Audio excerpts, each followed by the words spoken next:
Les classiques, c'est comme les rêves, et moi mes rêves, je les critique dès que je me lève. Bienvenue dans le deuxième podcast de Jacques Mystery pour Trapland. Chaque podcast est l'occasion de mettre sur la table un morceau ou un projet que je considère comme étant un classique et de le critiquer. Le but, c'est pas de m'en prendre gratuitement à ces rappeurs et rappeuses, mais de leur apporter en toute humilité un moyen de s'améliorer. Aujourd'hui, je vais critiquer un classique encore plus frais qu'humanoïde, et pourtant il semble déjà ancré dans la culture du rap français. On parle d'un morceau dont tout le monde connaît l'intro, un morceau qui fait hurler les foules en concert, même si son interprète n'en branle pas une sur scène. Il s'agit du désormais et incontournable et peut-être indétrônable morceau de la drill française, Free Israel. Ce morceau a mis une claque à tout le monde. Et pourtant, il y a eu des critiques à l'encontre de Freeze, mais très peu étaient portés sur l'aspect musical.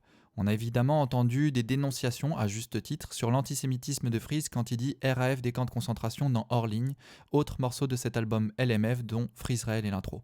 Mais personnellement, je trouve qu'il faudrait se tourner vers sa technique et sa musicalité pour faire de nouvelles critiques. Même si je désapprouve son révisionnisme, j'ai envie qu'on aille sur de nouveaux terrains de critique. D'abord, concernant la prod qui est faite par Flemme, on peut dire qu'elle est totalement dans le thème. Le piano et le violoncelle commencent par donner une ambiance tendue, puis les voix insèrent le côté ecclésiastique, religieux, on entre dans l'ambiance de la secte.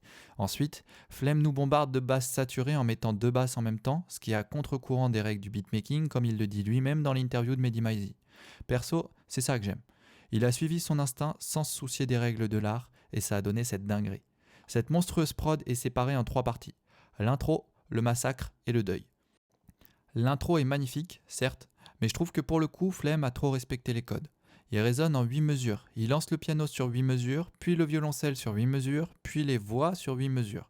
Seule chose qu'il change, c'est qu'il met deux voix différentes, donc la structure nous presse vers la sortie de l'intro pour l'entrée de Freeze, en faisant une structure en 8-8-4-4, vu qu'on découpe le dernier 8 en deux avec les voix.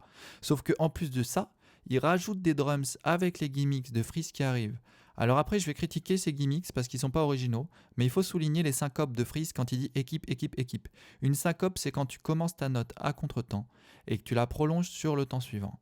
Ces syncopes sont originales et donnent déjà un rythme permettant à Freeze de se distinguer. La fin de l'intro avec la voix de Freeze rajoute 8 mesures pour faire une intro à 32 mesures. Le seul petit problème de cette intro presque parfaite, c'est que la structure est prévisible. Mis à part les voix ecclésiastiques qui sont coupées en deux, on est déjà dans un confort. Cependant, comme c'est une intro, tout comme humanoïde, c'est normal qu'on ne nous surprenne pas dès le début, puisqu'il faut habituer l'auditeur à quelque chose avant de rompre la structure. Donc c'est excusable, et en réalité, c'est très difficile de critiquer cette intro parce que tout est nickel. Les drums sont très bien choisis, les kicks arrivent au bon moment, bref. Moi, ce qui m'énerve vraiment, c'est ce que fait Freeze ensuite. Dès le début, on entend un de ses défauts. C'est gimmick, ska, ska, ska, dès l'entrée, et on en aura jusqu'au dessert. Rap Miners, sur sa page Instagram, a recensé les gimmicks de Freeze, et il y en a à peu près beaucoup trop. C'est le premier défaut qu'on va relever chez Freeze dans ce morceau. Le deuxième, c'est les homonymes. Les homonymes, ce sont des mots polysémiques, c'est-à-dire que ce sont les mêmes mots, mais avec des sens différents. Et les premières rimes de Freeze ici sont avec Israël, où il joue déjà là-dessus. Alors on va parler de ces fans qui défendent avec ferveur cette utilisation des homonymes en disant que ce ne sont pas des répétitions. Si, ce sont des répétitions puisqu'on répète le même mot sans répéter le sens. Mais il y a bien une répétition du mot. Le problème de l'homonyme, c'est l'effort qui est derrière. Quand on utilise des homonymes, l'effort est dans le fait de se cultiver et non dans la recherche de rimes. Lorsque Freeze a cherché ses rimes, il n'a pas eu besoin de créativité dans le fait de chercher de nouveaux mots. Mais il a fait l'effort en amont pour connaître les personnes et pays en question. Il est donc original parce qu'il utilise une figure de style que peu de gens utilisent dans le rap, mais comme c'est une figure pas très difficile techniquement, elle va être réutilisée et ça va vite nous gaver. C'est ça le problème de la facilité. Freeze a un autre défaut récurrent qu'on retrouve dans ce son, c'est schéma de rime, ou plutôt son schéma de rime, puisque c'est très souvent le même. Il fait des rimes continues et des rimes plates, donc bon, le schéma de rime c'est deux sortes de rimes différentes. Les rimes continues c'est AAAA, et les rimes plates c'est AABB. On se lasse facilement de ces rimes, d'autant plus que les homonymes renforcent le côté répétitif. Et pourtant, Freeze arrive à se distinguer avec ça puisque la plupart des rappeurs font des rimes croisées, ABAB, ou embrassées, ABBA. Mais encore une fois, ça manque de complexité dans le fond pour qu'on ne s'y habitue pas rapidement. Surtout qu'avec son succès, ses auditeurs se sont empressés de lui piquer ces schémas de rimes qui sont faciles à reproduire. C'est exactement ce dont je parlais tout à l'heure.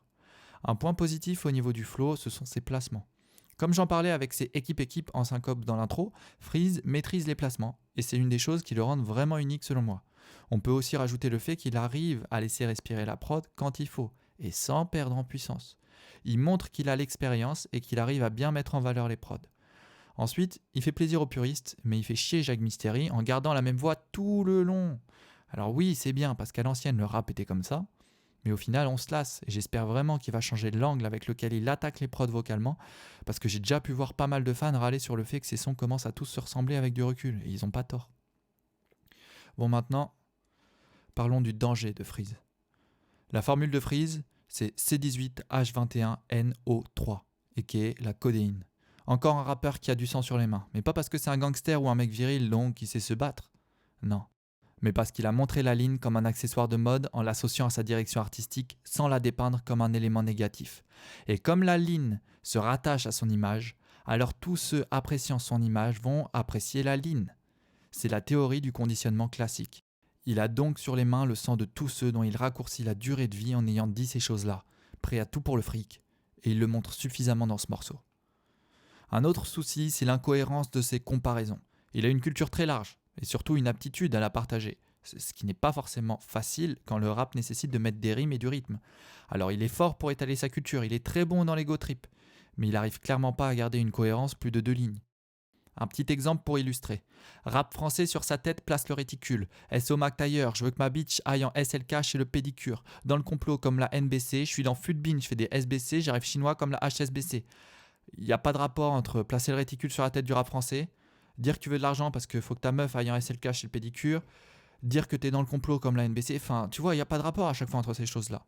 C'est tout pour la technique, tout pour impressionner, mais le fait de ne pas être un minimum organisé dans ses paroles fait qu'il n'aura pas moyen de savoir ce qu'il a déjà dit et il va se répéter encore et encore.